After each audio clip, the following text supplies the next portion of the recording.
Hi, I'm Jochen Schleser from Schleser Saddlery Service. Today I'd like to talk to you about the 9 points of saddle fitting for the Western saddle.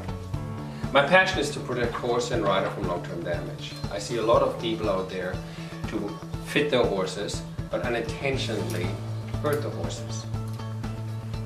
My focus is doing research on horses' back with experts around the world with biomechanics for horse and rider, as well as a lot of scientific research. I want to simplify it with the 9 points of saddle fit for the Western saddle. So please join me and let's go through the step one by one. So before we get going and go into the individual 9 points of saddle fitting, I'd like to draw your attention to the horse's back.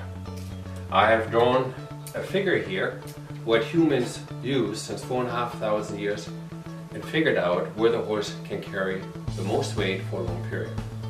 I like to also point out the modern technology, what our grandfathers knew, what areas is extremely sensitive to the horse.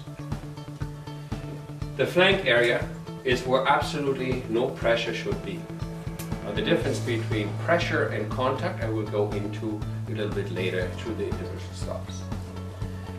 Between each vertebrae there are nerves and veins coming out, and we don't want to hit those nerves. So the channel is very important, which we address later on as well. Probably the worst area for the horse to experience any kind of pressure is in this triangle right through here.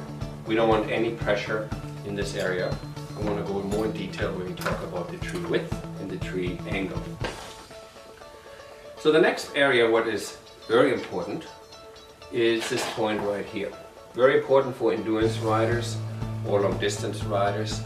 This is the MP13, the lung meridian point. If the saddle pressure is there too much, the horse will not use their full breathing. And as a competitive rider, as a trail rider, as a hobby rider, that's not what I want to do to my horse.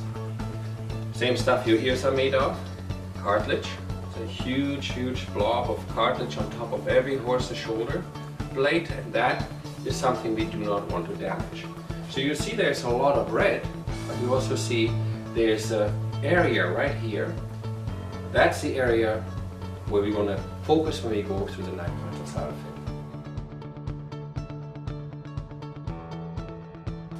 fit. In our previous tips, I talked about the bar angle, also known as the tree angle. You see the bars, and this is a tool, a very old tool, that measures the angle of the bars.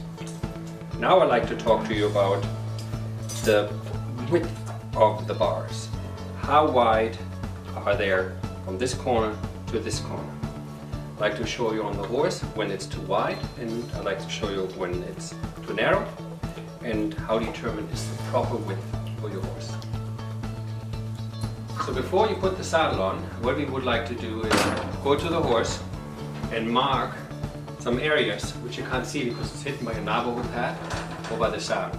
So in order to determine the tree width, grab a tape, and what you want to do is go down from the top on the side 4 inches and make another 4 inches.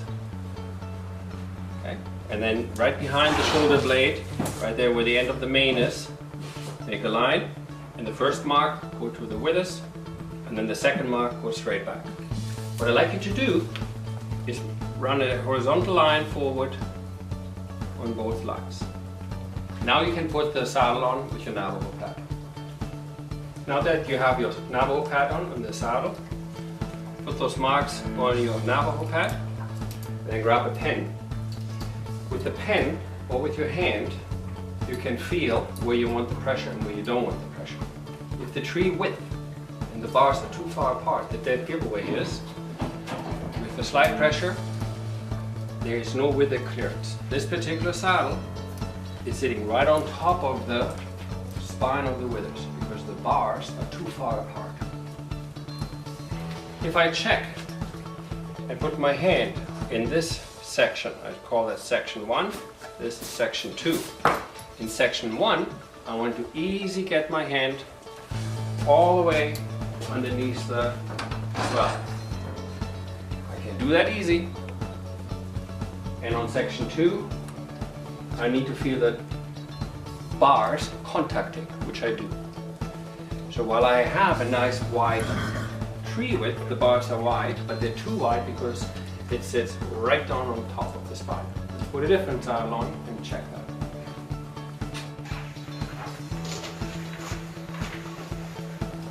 In this particular saddle, I put a little pressure on it. I got good wither clearance. I put my hand in section 1. I can slide my hand all the way to here. Put my hand in section 2. I'm not on the cartilage or on the shoulder, but behind the shoulder I got nice contact. So this tree width, the bars are not too far and not too narrow. If it's too narrow, I would not be able to slide my hand all the way through here. Why is that so important that the hand needs to go through it?